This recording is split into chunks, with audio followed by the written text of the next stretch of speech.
Welcome to this tutorial. Today, we're going to create a fully functional checkers game from scratch using Java. This guide will cover everything from setting up your development environment to implementing game logic and rendering the interface. So, let's get started. First, ensure you have Java Development Kit, JDK, installed on your machine. You can download it from the official Oracle website or use OpenJDK. You will also need an IDE like IntelliJ IDEA or Eclipse to write your code. Let's begin by creating a new Java project in your IDE. I'll be using IntelliJ IDEA for this tutorial. Open IntelliJ, click on New Project, select Java, and then choose your project SDK. Click Next, name your project Checkers, then click Finish.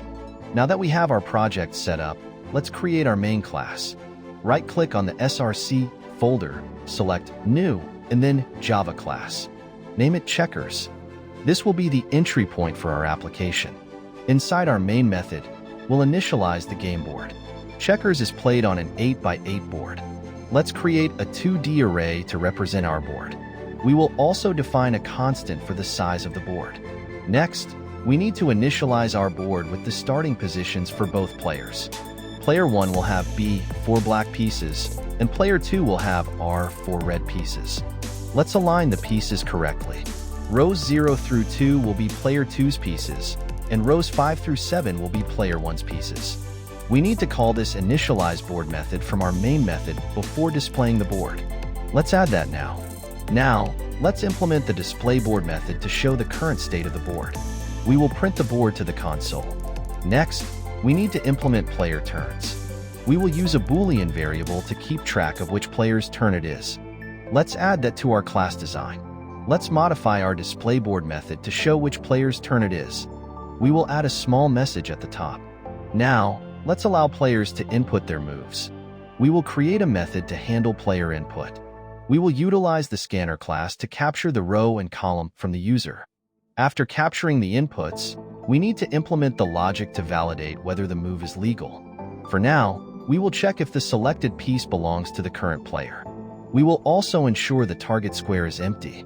Let's modify our player move method to first validate the move before proceeding. If the move is valid, we will update the board.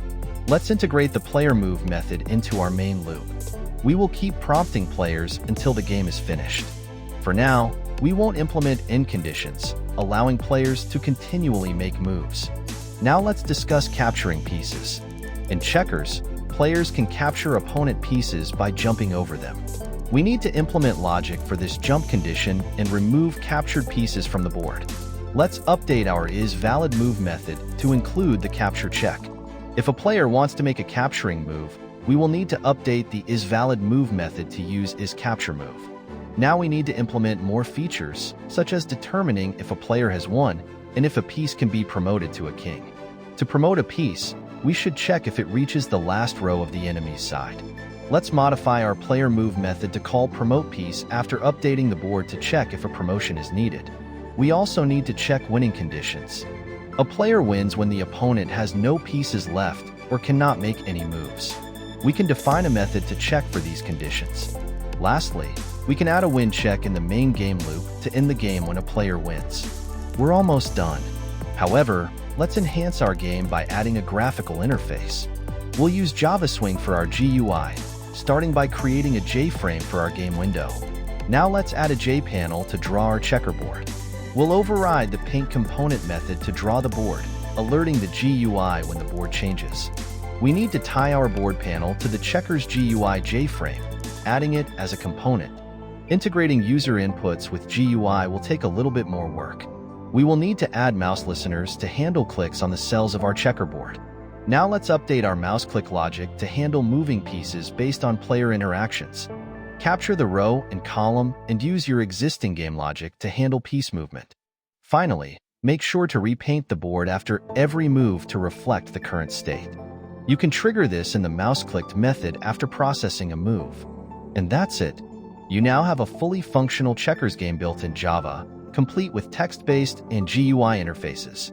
As a challenge, consider implementing features like saving the game state, allowing multiple game modes, or adding sounds when moving pieces. Thank you for joining me in this tutorial.